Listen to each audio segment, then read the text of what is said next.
good. Good to see you. Oh, aren't you? Always Been a good. while. It's day 5 and Mary has arranged to introduce Chris to Peter Curry. Peter is a security guard and a devoted family man with a remarkable story to tell about an alien encounter that he claims left him with the Holy Grail, DNA evidence. No, what happened in 1992 was something you don't expect. And I've never had an experience or heard of experiences that have happened during the day. And this is 7:15 in the morning. I'm lying there and I feel like something jumped on the bed like a cat. As I sit up, I see sitting, straddling me, a naked blonde female, and sitting on the corner of the bed. So say I'm lying here on the bed, she's straddling me there, and right on the corner here is another female. The one that was sitting on top of me was blonde, very milky white skin, very, very attractive, but at the same time, longer face, a long nose, but it wasn't a big nose again, it was just like, it fitted their features very well, larger eyes, very well proportioned, I mean, I've got to say, and I'm thinking, what the hell is going on here? How did you get in here?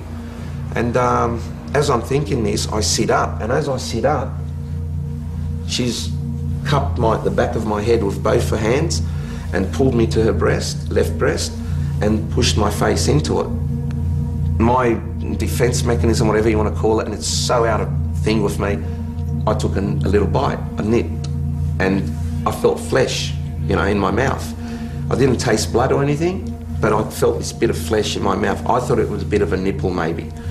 And as it hit the back of my throat, it was like you poured acid down the back of my throat, just this really bad chemical reaction. I started coughing, very heavy coughing, and as I've looked down and coughed, I've looked up and I saw them looking at each other, and I picked up what they were saying. They weren't speaking, but it was telepathic communication again. It was, he's done this wrong, something's gone wrong, this isn't the way it's supposed to be, he's done this wrong. And I'm like, what the heck, what are you going on about? I could pick on it, I could hear it.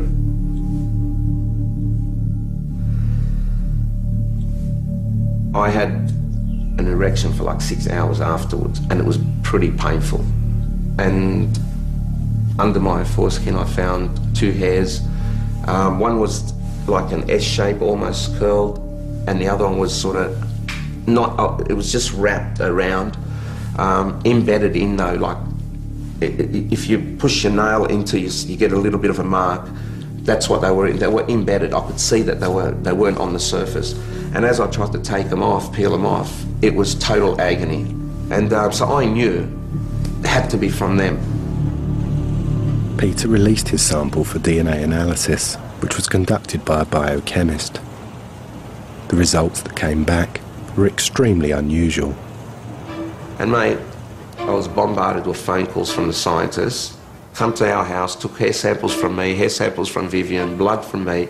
So it was starting to get like a forensic investigation. What they found was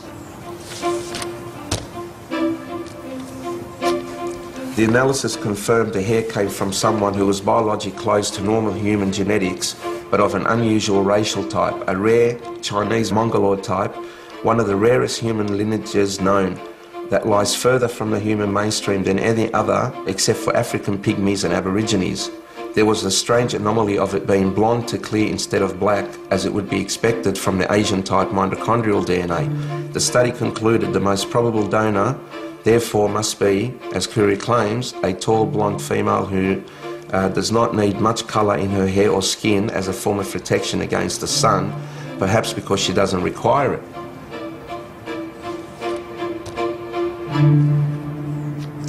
And Peter, thank you. Thank you, Mary. We're always here for each other. Yeah. That's what we've got to do. That's right. Always. Yeah. You did some good work. Thank you. Yeah, I appreciate it. He was a very, very believable, credible guy that works on construction sites and has now, dedicated a large part of his life to to telling his story. Do I think he's doing it for any kind of reason other than the fact that he feels compelled to do it? No, I don't. Chris has decided he needs to talk to Peter Curry again. Hello? Hello? Hello, Peter? Speaking. G'day, it's Chris Rodwell. How you going? Your account yesterday was pretty mind-blowing and quite detailed. Look, I was wondering whether or not you would be prepared to undergo a polygraph test. Oh, not a problem. I've always requested it, mate. I even at one stage asked Bill, there was some talk of some truth serum that was being used in some military stuff, and I said, mate, I'd be more than happy to do that as well. Okay, great. Cheers, Pete. Cheers, sir. Bye. Bye, mate. It makes it much more believable to me, the fact he was so eager to do the polygraph test. I mean, how can it not? There's a guy saying, without a hesitation, without a shadow of a doubt, yep, I'll do it. What can you go, okay, well, right. That wasn't, I was expecting even a thought. No, do it.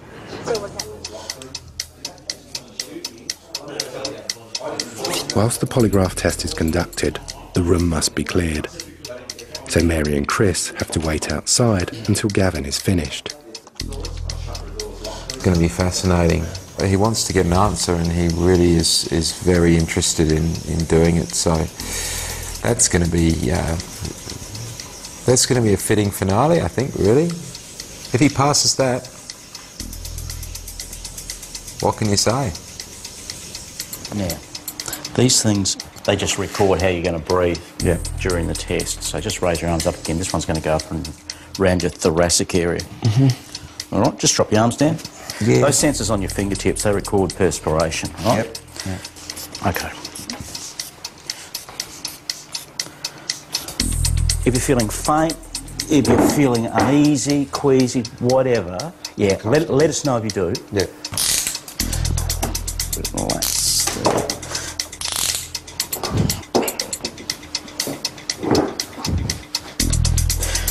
Okay, Peter, the test is about to begin. I'm now going to get you to close your eyes for me. Keep your feet flat on the floor. Don't move, and answer each test question truthfully. Is today Wednesday? Yes. Is your first name Peter? Yes. Do you intend to deliberately lie to any test question? No. In July 1988, did you definitely witness 5 aliens in your bedroom at your parents' home in Hurlston Park? Yes. Did you lie to me when you said you definitely witnessed 5 aliens in your bedroom at your parents' home in Hurlston Park? No. Is honesty more important to you than loyalty? Yes. Did you deliberately do anything to try and beat this test? No.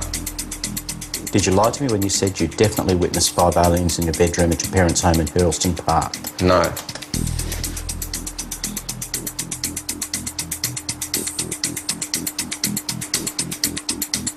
Okay, test is now over. Just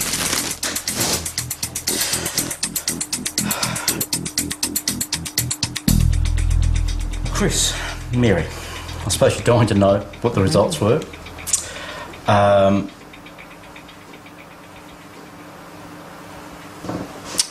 Peter passed the test.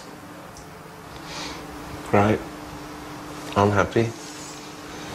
So, as far as I'm concerned, what he witnessed, there has to be some merit in that. The polygraph test has validated Peter's account of the events and reinforced his belief that the scientific community need to take this matter seriously. Look, I think the DNA went a long way to helping people believe. Hopefully with a polygraph to back it, people can then sit back and say, well, if the guy's not lying, there's got to be something there, you know, and if there's something there, and if it's 5% of all the reports around the world, if 5% of those reports are legitimate and mine is part of that, then, geez, we've got a phenomena we need to look at. I mean, the results actually haven't surprised me because I've always believed Peter, and I know that he's got absolutely nothing to gain by saying something so incredible. It was an amazing day to cap off an amazing kind of time. And, you know, I guess I keep coming back to the fact that, you know, after having looked at everything, the only certainty is that there's still uncertainty. And the more questions you ask, the more you find.